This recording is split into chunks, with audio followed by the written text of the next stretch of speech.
Sorry guys, నేను అందుబాటులో లేను. అందుకనేసే 2 డేస్ అవుతుంది. మనం అనుకున్న సెనోనిమ్స్ అండ్ సిమిలర్ మీనింగ్స్ నేనైతే పెట్టలేకపోయాను. నన్ను క్షమించండి. ఇదిగోండి, మరి ఇక్కడ నుంచి అయితే ఆగదు. నేను ఏదో ఒక విధంగా ఆ ప్రీవియస్ బిట్స్ నేను వెతికి మరి రాసి మీకు వివరిస్తాను. నాతో పాటు మీరు కూడా నేర్చుకోండి. నేను కూడా మీకు చెప్పడం ద్వారా నాకు రివిజన్ పార్ట్ అయితే అవుతుంది. సో నాకు బెనిఫిటే, ఇది చూసిన మీకు బెనిఫిటే. సో గైస్, మీరైతే లైక్ చేయండి. చూస్తున్న వాళ్ళు ఎవరూ లైక్ చేయట్లేదు. దయచేసి లైక్ చేయండి.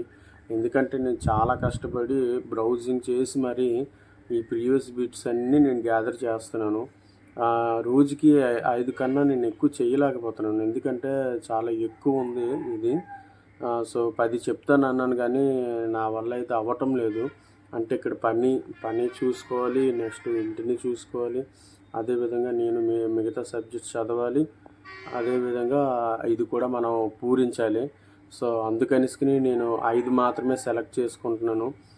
10 అయితే నేను చెప్పలేకపోతున్నాను, అంటే గ్యాదర్ చేయలేకపోతున్నాను. చాలా కష్టంగా ఉందన్నమాట. ఎందుకంటే ప్రీవియస్ బిట్ ఎక్కడి నుంచి 1995 నుంచి 1996 1995 నుంచి నేను గ్యాదర్ చేసుకుంటూ వస్తున్నాను. సో చాలా కష్టంగా ఉంది. సో ఈ కష్టాన్ని గుర్తించి మీరు అది లైక్ చేస్తారని అయితే నేను కోరుకుంటున్నాను. సో అందుకనే 5 వరకు నేను అందించగలను నా రోజు మొత్తంలోని. ఎందుకంటే పని చేయాలి, ఇంటిని చూసుకోవాలి. కొంచెం నా పరిస్థితి అర్థం చేసుకోండి గాయస్. నేను 10 అన్నాను, కానీ 5 వరకు అయితే నేను గ్యాదర్ చేసి పెట్టగలను. ఎందుకంటే టైం టేకింగ్ ఎక్కువ అవుతుంది. సో బోర్డు మీద కూడాను బోర్డు అందుబాటులో లేదు. గతంలో ఏంటంటే వేరే వాళ్ళ దగ్గరికి వెళ్ళి చెప్పాను, బోర్డు అందుబాటులో లేదు. సో దయచేసి మరి క్షమించండి. ఓకేనా గైస్, ఇక మనం క్లాస్లోకి వెళ్దాం. చూడండి, ఇక్కడ మనకి రైల్వే 1996లో వచ్చిన ఈ బిట్టు మనకి ఇంపాక్ట్యూస్ అని ఇచ్చాడు. అంటే ఇంపాక్ట్యూస్ అంటే కఠినంగా తొందరపాటు. దీనికి అర్థం కఠినంగా తొందరపాటు. అయితే ఇంగ్లీష్లో దీనికి సిమిలర్ మీనింగ్స్ ఏంటంటే rush, hasty, headstrong, reckless. Rush, hasty, headstrong, reckless. Next అదేవిధంగా మనకి రైల్వే 1996 ఎగ్జామ్లో నెక్స్ట్ ఆ క్వశ్చన్ పేపర్లోనే వచ్చింది. నెబ్యులస్ అంటే ప్రొనౌన్స్ కూడాను చాలా ఇంపార్టెంట్. అందుకే నేను ఒక పదాన్ని 3 సార్లు నేను పలుకుతున్నాను. మీరు కూడా ప్రాక్టీస్ చేయండి పేపర్ మీద రాసి. ఓకేనా? నెబ్యులస్ అంటే మబ్బు వలె ఉండే. దానికి అర్థం మబ్బు వలె ఉండే, మేఘము వలె ఉండే. దానికి ఇంగ్లీష్లో సిమిలర్ మీనింగ్స్ ఏంటంటే వాగ్యూ అంటే ఫ్యాగ్యూ అంటారు. నెక్స్ట్ అన్క్లియర్, హాజీ, అంబిజియస్ అంటే దీనికి అర్థం అన్క్లియర్ అనమాట. అస్పష్టంగా ఉండడం, స్పష్టం లేని తనం అని అర్థం దీనికి. ఓకేనా? నెబ్యులస్కి ఏంటంటే అస్పష్టంగా ఉండడం, స్పష్టంగా లేకపోవడం, క్లియర్గా లేకపోవడం అనేది దీనికి అర్థం. ఓకేనండి? మనకి అవెంజర్స్లో ఉంటుంది నెబ్యులా అని. అక్కడ చూసిన నెబ్యులా క్యారెక్టర్ కూడా అస్పష్టంగా గజిబిజిగా ఉంటుంది. సో అది ఆ విధంగా మనం నెబ్యులస్ అనేది గుర్తించుకోవాలి. నెబ్యులస్ మీన్స్ అస్పష్టంగా, మబ్బు కమ్మడం, మేఘము వలె ఉండడం, స్పష్టంగా లేకపోవడం, ఇలాగ అనేక పర్యాయ పదాలు అనేది వస్తుంది. నెక్స్ట్ మనకు చూసుకుంటే అసిస్టెంట్ గ్రేడ్ 1995 ఎగ్జామ్స్లో ఈ 3 సినోనిమ్స్ అనేది వచ్చింది. అదేంటంటే వ్రాత్. చూడండి, ప్రొనౌన్స్ వ్రాత్ అని రావాలి, వ్రాత్ అని.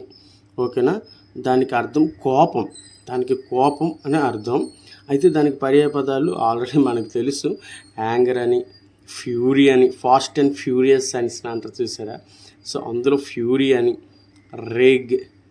రేజ్ అంటే రేజ్ అయిపోవడం. నెక్స్ట్ ఇండిగ్నేషన్, అవుట్రేజ్ అంటే మన పరిధి దాటిపోవడం అనమాట కోపంలో. సో అది. నెక్స్ట్ అబండాన్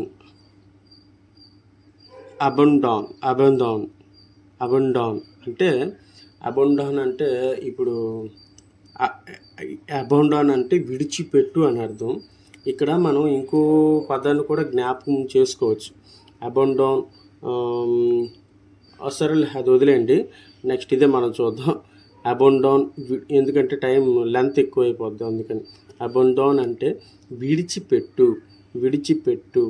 దానికి similar meanings డిజార్ట్, leave, give up completely, leave high and dry. అది దీనికి అర్థం మీకు అర్థమైపోయి ఉండొచ్చు. నేను ఇంక దీన్ని వివరించక్కర్లేదు, వివరిస్తే కొంచెం ఎక్కువ చేసినట్టుగా ఉంటుంది. సో నెక్స్ట్ చూద్దాం. నెక్స్ట్ 5వది బాష్ఫుల్. ఓకేనా. బాష్ఫుల్ అనే దానికి అర్థం సిగ్గుపడు, సంకోచపడు. అంటే ఏదైనా మనం ఒక విషయం చెప్పడానికి సిగ్గుపడడం, సంకోచించడం అనేది అంటారు కదా, అది బాష్ఫుల్ అంట. దానికి ఫస్ట్ మీనింగే సిమిలర్ మీనింగే షై అంట. షై, టిమిడ్, డిఫిడెంట్, కాయ్, మోడెస్ట్, డెమ్యూర్. దీనికి అర్థాలు అనమాట అండి. ఓకేనా గైస్. ఈ రోజుకైతే ఈ 5 సినోనిమ్స్ తోటి నేను కంప్లీట్ చేస్తాను. మీరు పాస్ చేసుకొని రాసుకోండి. ఎందుకంటే మీరు రాసుకుని మళ్ళీ చూడటం ద్వారా కొంచెం రివిజన్ అయితే జరుగుతుంది. ఓకేనా guys. All the best. God bless you. జై హింద్.